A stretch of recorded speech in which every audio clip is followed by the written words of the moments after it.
Hello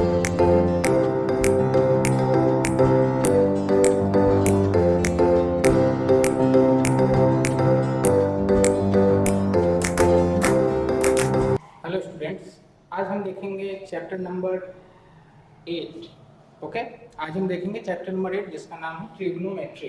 trigonometry क्या होता है, इसमें हम क्या पढ़ेंगे, या फिर मैं आपको बताने जा रहा हूँ। तो चलिए शुरू करते हैं। ट्रिग्नोमेट्री का मतलब क्या होता है? ट्रिग्नोमेट्री वर्ड को अगर आप देखेंगे तो इसमें कई पार्ट्स हैं। ट्री मतलब थ्री, गोनो मतलब साइड्स, मेट्री मतलब मेजरमेंट। ट्रिग्नोमेट्री का मतलब क्या हुआ? Measurement of sides. लेकिन सिर्फ मेजर नहीं करना होता है। करना क्या होता है ट्रिग्नोमेट्री में कि आपको रिलेशन पढ़ना होता है साइड्स और एंगल के बीच में। किसी भी ट्रायंगल में साइड और एंगल के बीच में क्या रिलेशन है, ये स्टडी हम करेंगे ट्रिग्नोमेट्री में। अभी देखिए यहाँ मैंने वही लिखा है, the study of relation between the sides and angles of a triangle is called trigonometry. ठीक है, ये डेफिनेशन हो गया इसका।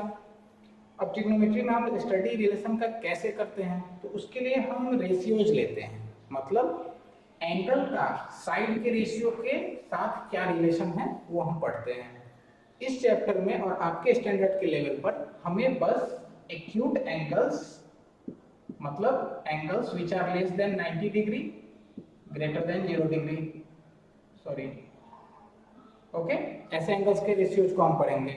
लेकिन इसमें हम दोनों को इंक्लूड भी करेंगे। मतलब 0 डिग्री और 90 डिग्री इनको भी हमें पढ़ना है, और 90 डिग्री और 0 के बीच में जो एंगल्स हैं उनके रेशियोज को ही पढ़ेंगे। वैसे आप ट्रिग्नोमेट्रिक रेशियो किसी भी एंगल के लिए निकाल सकते हैं, उसकी कोई पाबंदी नहीं होती है, कोई रिस्ट्रिक्शन नहीं है उस पर। लेकिन आपके लेवल पर और इस चैप्टर के लेवल पर एक्यूट एंगल्स ही हम इंक्लूड करेंगे। ओके, डेफिनेशन में डिलीट कर रहा हूँ। चलिए, तो अब हम देखते हैं कि कैसे हम रेशियोज क्या क्या इसमें होते हैं। टोटल 6 रेशियोज हमें पढ़ने हैं। मैं लिखते जा रहा हूँ, आप देखते जाइए। पहले मैं नाम लिख रहा हूँ ratios. First ratio is sine. और एक चीज आपको फिगर में मैं पहले बता दूं, ट्रायंगल से आप परिचित हैं, फिर भी रिवीजन के तौर पर। ये एक राइट एंगल ट्रायंगल है, और हम राइट एंगल ट्रायंगल के बेसिस पर ही बाकी दो एंगल्स के रेशियोज निकालेंगे। ठीक है, राइट एंगल ट्रायंगल है, ये एंगल आपका 90 डिग्री है, ये दोनों 90 डिग्री से कम है। एक्यूट एंगल्स है वो आपको दिख रहा है, क्योंकि 90 डिग्री एक है, टोटल 180 है। तो ये आपको पता होगा कि राइट एंगल ट्रायंगल में one angle is 90 degree, other two are less than 90 degree. Okay, अब देखिए, इसमें आप पहले से परिचित हैं, ये राइट एंगल है, और ये एंगल को हम थीटा से रिप्रेजेंट कर रहे हैं। Theta is a Greek symbol, Greek language है, ग्रीक एक कल्चर भी है। तो आपको ग्रीक लैंग्वेज या ग्रीक कल्चर में थीटा सिंबल का जो यूज होता था उसको हम यहाँ पर यूज कर रहे हैं। मतलब कि एंगल सी, कहीं आपको लिखना हो एंगल सी या एंगल ए सी भी, तो उसकी जगह पर आप थीटा लिख सकते हैं। सिर्फ ट्रिग्नोमेट्री में मैं बता रहा हूँ, और जगह भी आप कर सकते हैं, बट प्रोसेस सेम हो जरूरी नहीं है। आप इस चैप्टर के कंटेक्स्ट में देखिए। ठीक है, थीटा मतलब एंगल सी, इसको भी आप लिख सकते हैं, मैं इस एंगल से आपको समझाऊंगा। इसके बेसिस में, ये बेस इसको बना रहा है, ये दोनों साइड है जो इसको बना रहा है। तो ये जो साइड है ये तो 90 डिग्री के जस्ट अपोजिट है, इसको क्या कहते हैं? हाइपोटेन्यूज। ये एच से हम रिप्रेजेंट करेंगे। ये एंगल के जस्ट अपोजिट जो साइड होगा वो परपेंडिकुलर हो गया इसके लिए। इस बेस पर ये 90 डिग्री है, तो इस एंगल के लिए इसको हम परपेंडिकुलर मानेंगे। और ये एंगल इसके थ्रू फॉर्म हो रहा है, तो इसको हम बेस मानेंगे। ठीक है, वहीं अगर आप मान लीजिए मैं इस एंगल को कंसीडर करूं, ठीक है, तो इस एंगल के लिए बेस ये होगा, क्योंकि ये इसके थ्रू फॉर्म हो रहा है। हाइपोटेन्यूज सेम रहेगा, वो तो 90 डिग्री के अपोजिट होता है। लेकिन इस एंगल के लिए बेस ये होगा, ये हो जाएगा परपेंडिकुलर, इसके जस्ट अपोजिट। ठीक है, परपेंडिकुलर बेस हाइपोटेन्यूज आप समझ गए। अब हम रेशियोज पर वापस आते हैं। सबसे पहले रेशियो को हम कहते हैं साइन थीटा। ठीक है, अब देखिए, साइन एक रेशियो का नाम है, रिलेशन का नाम है, और ये थीटा एंगल है। ठीक है, बिना थीटा के साइन का कोई मतलब नहीं है। इसको हम अलग से नहीं लिख सकते हैं, अलग से लिखेंगे भी तो उसका कोई मतलब नहीं बनेगा मैथमेटिकली। थ्योरेटिकली वो एक रेशियो को रिप्रेजेंट करता है। साइन थीटा हो गया एक रेशियो, दूसरा रेशियो हो गया कोसाइन थीटा। थर्ड रेशियो जो होता है वो टेंजेंट थीटा। ठीक है, तो इसको सीधा नहीं, आप इसमें ऑफ लगाइए, साइन ऑफ थीटा। साइन क्या है, मैंने बताया रेशियो है, तो किसका रेशियो, थीटा से रिलेटेड रेशियो, तो sine of theta, tangent of theta, fourth cosecant of theta. Okay, fifth ratio क्या हो, secant of theta. Sixth one is, last one, cotangent of theta. ये आपको टोटल 6 रेशियोज हो गए जो इस चैप्टर में आपको देखने हैं, ठीक है। अब इसमें हम शॉर्ट में इसको कैसे लिखते हैं, ये पूरा आपको हर जगह नहीं लिखना है इतना लंबा। साइन थीटा को हम लिखते हैं ऐसे, कोसाइन थीटा को हम कॉस थीटा लिखते हैं, टेंजेंट ऑफ थीटा को हम टेन थीटा लिखते हैं, यहाँ ऑफ नहीं लगाना है आपको। कोसेकेंट ऑफ थीटा को हम लिखते हैं cosec theta, okay. Secant of theta को लिखते हैं sec theta, cotangent of theta को लिखते हैं कॉट थीटा, ठीक है। ये रिप्रेजेंटेशन का तरीका है, यही यूज होगा आपको मैथ के प्रॉब्लम्स में, ये आप देख लीजिए, ठीक है। अब इस रेशियोज को मैं डिफाइन करूंगा, ये नाम आपको मैंने बता दिया, ये अभी डिलीट नहीं करते हैं, यहीं पर डिफाइन करते हैं।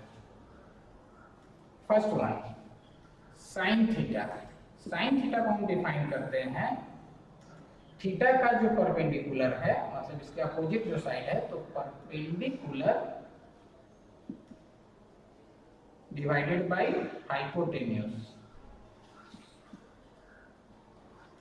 ये होता है साइन थीटा का रेशियो। मतलब परपेंडिकुलर को हमने किससे रिप्रेजेंट किया है, थीटा के टर्म्स में p से, p divided by hypotenuse is h, p by h, sine theta हो गया p बाय h। दूसरा cos थीटा, ये होता है base divided by hypotenuse, okay, ठीक है।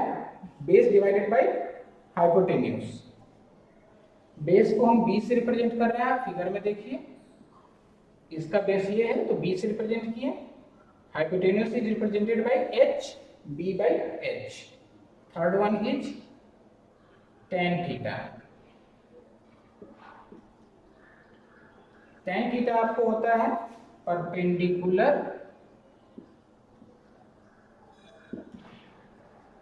डिवाइडेड बाय बेस,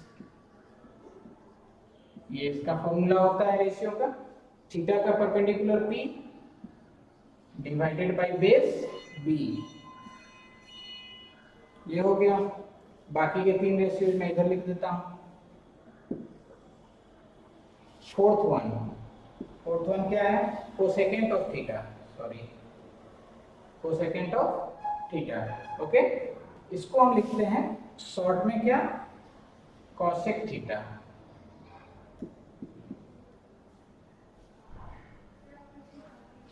ये आपको होता है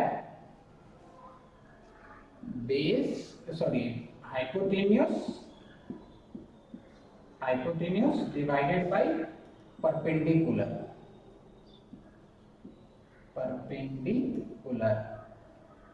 मतलब h बाई p, ठीक है।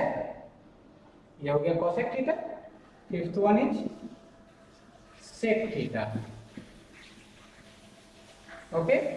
सेक थीटा होता है आपको hypotenuse divided by base, that is h by b, ठीक है। और लास्ट वन जो है वो क्या है आपका, कोटेंजेंट ऑफ थीटा, यानी कि कॉट थीटा। ये आपको होता है बेस डिवाइडेड बाय परपेंडिकुलर, मतलब कि b बाई p, ठीक है। अब एक बार रिवाइज करते हैं। Sine theta perpendicular by hypotenuse p by h, cos theta base by hypotenuse b by h, tan theta perpendicular by base p by b, cosec theta hypotenuse by perpendicular h by p, sec theta hypotenuse by base h by b, cot theta base by perpendicular b by p, ठीक है। सारे ratios आपने देख लिया। अब देखिए relation क्या है इन रेशियोज के बीच में। रिलेशन मैं आपको दिखाता हूँ। देखिए साइन थीटा का क्या वैल्यू है, p/h। कॉसेक थीटा का वैल्यू h/p। कुछ रिलेशन है दोनों में, दोनों में रिलेशन है कि ये एक दूसरे के रेसिप्रोकल है। कैसे? साइन थीटा क्या है आपको, साइन थीटा है perpendicular by hypotenuse, cosec theta है हाइपोटेनस बाय परपेंडिकुलर। तो अगर आप इसको साइन थीटा को 1/sin थीटा करें, 1/sin थीटा करें तो आपको क्या मिलेगा, 1/sin theta will be 1/p/h, मतलब कि h/p। h/p क्या है, यहाँ तो h/p है, ये cosec थीटा के बराबर है, इक्वल्स टू cosec थीटा। इससे आपको क्या पता चल रहा है, cosec theta is 1/sin theta. Similarly आप देखिए sec theta is 1/cos theta, h/b b/h। 1/cos theta बराबर 1/b/h बराबर h/b। h/b यहाँ पर है sec थीटा, ठीक है। अभी तक आपने दो रेशियोज का रेसिप्रोकल देखा, sin theta cosec theta, 1/sin theta equals to cosec theta, 1/cos theta equals to sec theta. अब थर्ड रेशियो जो बचा है, मतलब पेयर जो बचा है, tan थीटा और cot थीटा, ये भी एक दूसरे के रेसिप्रोकल होते हैं। कैसे देखिए, 1/tan थीटा कैलकुलेट करिए, ये क्या होगा, 1/tan theta is perpendicular by base, perpendicular by base, ये ऊपर हो जाएगा base by perpendicular. Base by perpendicular क्या है आपको, cot थीटा। इससे आपको पता चल गया 1/tan theta is cot theta, 1/cos theta is sec theta, 1/sin theta is cosec theta. मतलब 1 is reciprocal of fourth, second is reciprocal of fifth, third is reciprocal of sixth. मतलब एक दूसरे के रेसिप्रोकल है। बेस आप इन्हीं तीनों को बेस लेके चलिए, ये तीनों कैलकुलेट हो जाएगा। एक और रिलेशन आपको दिख रहा होगा, मैं अभी दिखाता हूँ, आप यहाँ पर ही देखिए, यही दिख जाएगा। sin थीटा p/h है perpendicular by hypotenuse, cos theta b/h है base by hypotenuse, tan theta perpendicular by base है। इसका क्या मतलब हुआ, अगर आप sin theta divided by cos theta निकालें तो आपको क्या आएगा, sin थीटा है perpendicular by hypotenuse divided by cos theta है base by hypotenuse equals to perpendicular by hypotenuse into hypotenuse by base. Reciprocal हो जाएगा, नीचे cancel out, perpendicular by base, ठीक है। sin theta divided by cos theta perpendicular by base, tan theta perpendicular by base, मतलब यह है equal tan theta के, ठीक है। अभी मैं डिलीट करके आपको एक बार फ्रेश रेशियो लिख देता हूँ, ये समझाने के लिए मैंने लिखा था। चलिए एक बार फ्रेश से देखते हैं रेशियोज क्या क्या आपके पास है। sin थीटा बराबर perpendicular by hypotenuse, cos theta बराबर base by hypotenuse, tan theta बराबर perpendicular by base, cosec theta बराबर hypotenuse by perpendicular, sec theta बराबर hypotenuse by base and cot theta बराबर बेस बाय परपेंडिकुलर। यही ratios हैं, 6 ratios. अब इनमें हम रेसिप्रोकल का रेशियो देख लें। रेसिप्रोकल के केस में cosec थीटा बराबर 1/sin थीटा, sec थीटा बराबर 1/cos theta and cot theta बराबर 1/tan थीटा। ये तीन रिलेशन हो गए रेसिप्रोकल के, ठीक है। एक रिलेशन आपको tan के केस में है। अभी देखिए tan थीटा क्या हो जाता है, sin theta by cos theta.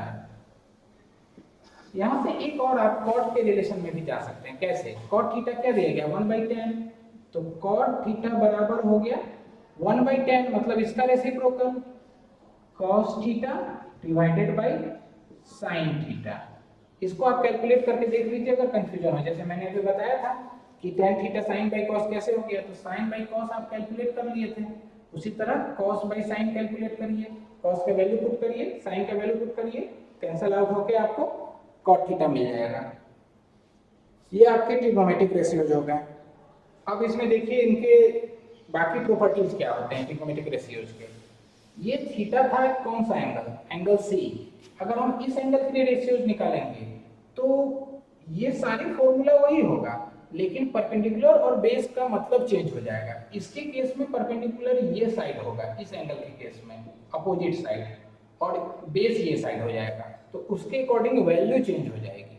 ठीक है, मान लीजिए मुझे देखना है साइन ए, थीटा की जगह ए लिख दीजिए एंगल, कोई दिक्कत नहीं है, दोनों सही है। एंगल को रिप्रेजेंट करना है बस, आप साइन एंगल BAC भी लिख सकते हैं, बट इसको सिंपल बनाने के लिए थीटा या एंगल ए का यूज किया जाता है।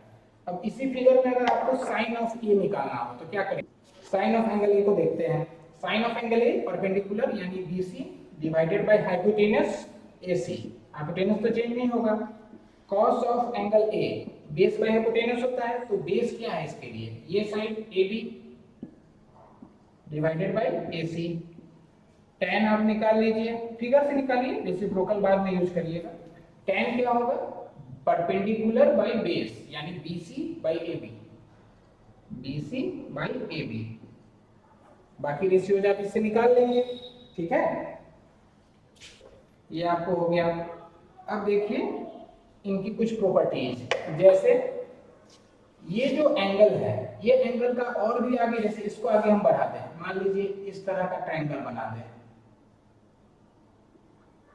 जिसमें एंगल का वैल्यू वही है, ऐसा तो हो सकता है ना।